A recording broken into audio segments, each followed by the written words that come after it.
Then you look for the bolts that hold the distributor in that you've lost. I can't handle this anymore. Do you drink coffee, Ash? Nah. What the f have I done with that? I had a half-inch spanner and 2 bolts. Time for a cigarette.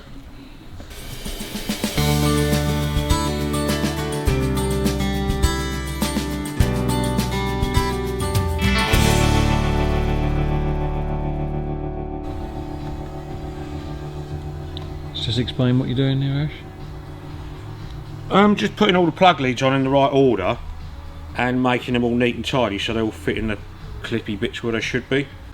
1, 6, 2, 5, 8, 3, 7, 4. Is there a logical order? No, nothing logical, it's just the firing order of the car. Right, that'll go in that lot then. What's these? What you've got written down here? What? That's the firing order of the car. And where did you get that from when you first took it off? Nah, all Buick straight 8s are the same. Oh, okay.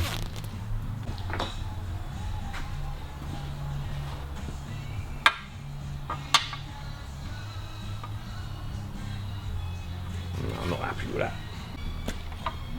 I'll reposition the distributor.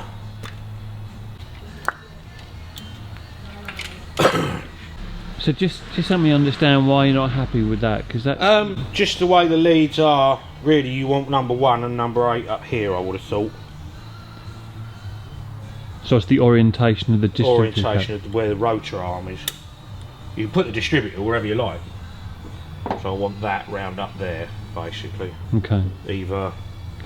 Is that just an aesthetical look, the way it looks? Yeah, just so I can get the plug leads where I want them. So it looks neat and tidy rather than just a. Me being a dickhead, I suppose. But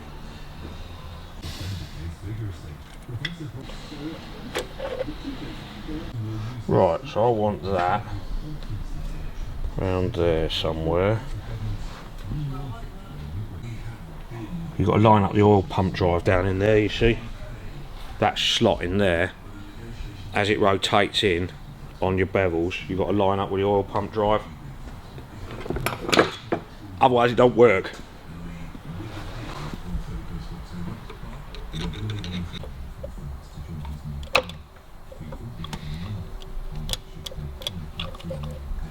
It. So I want the distributor to be in line. So I want that to go that way.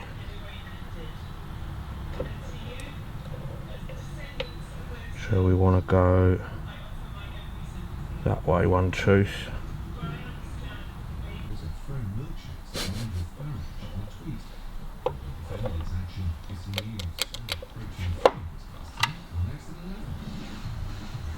Because ideally, when your timing's right, you want the distributor to be in line like that. Right, that's in between the two there, so that you're not going to get it any closer than that. So that's moved it one tooth, yeah? Okay. So now we know that one there is number 1. It had all the wrong oil pipes on it, but we've had to replace. That union there, it's got a little tiny hole in it instead of a big hole. So you get higher pressure up on the rocker gear, which was wrong, so we'll have to change that.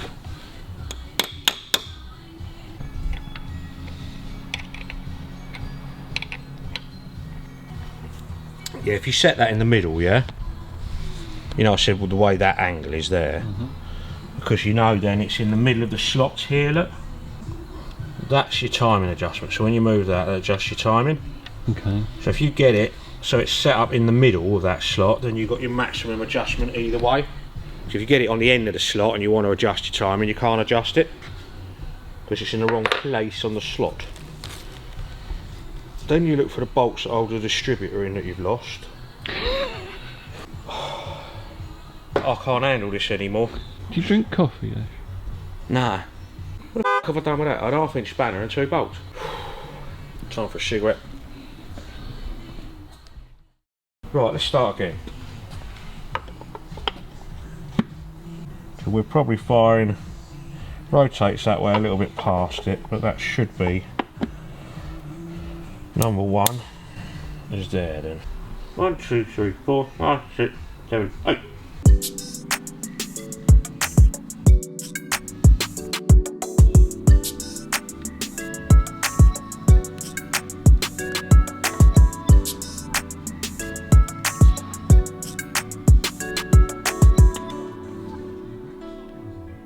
So you just finished putting it together and now you take No, it's just making sure the lead's fitted. I'll give the plugs a quick clean up.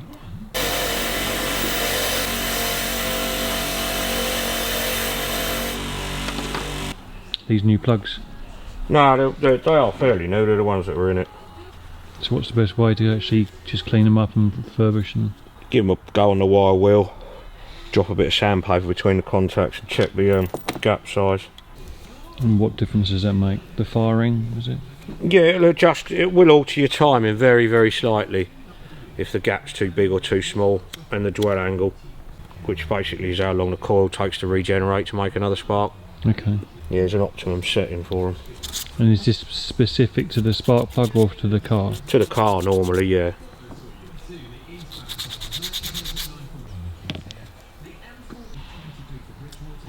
So are these gaps adjustable or? Yeah, you should have a little tool.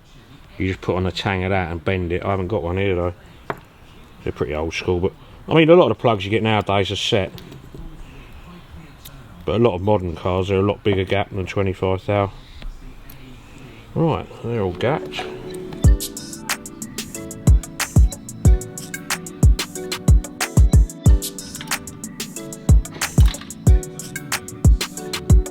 Right, that'll do. I'm happy with that now, after all that f***ing about. Does look neater.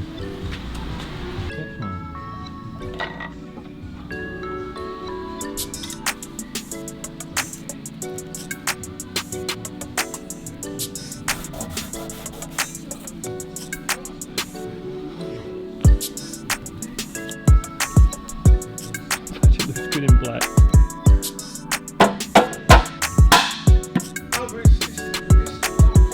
So what's next on it then?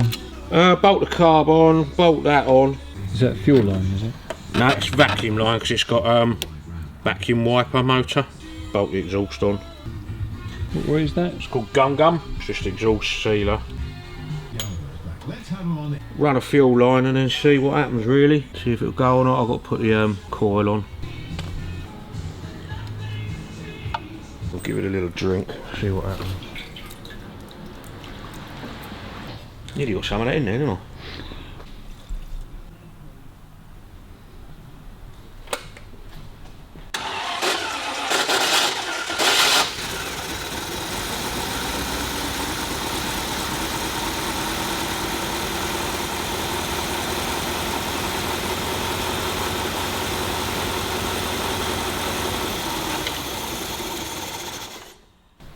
What's that scratching sound? Starter motor, I think.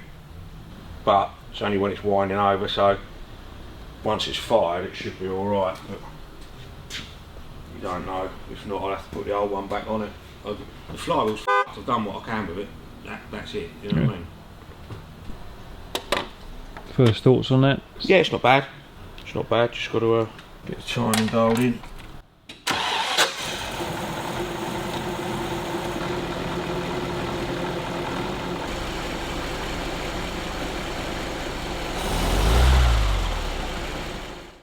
Next week on the workshop. Yourself comfortable. I will. It is a very comfortable environment, isn't it? Oh yeah.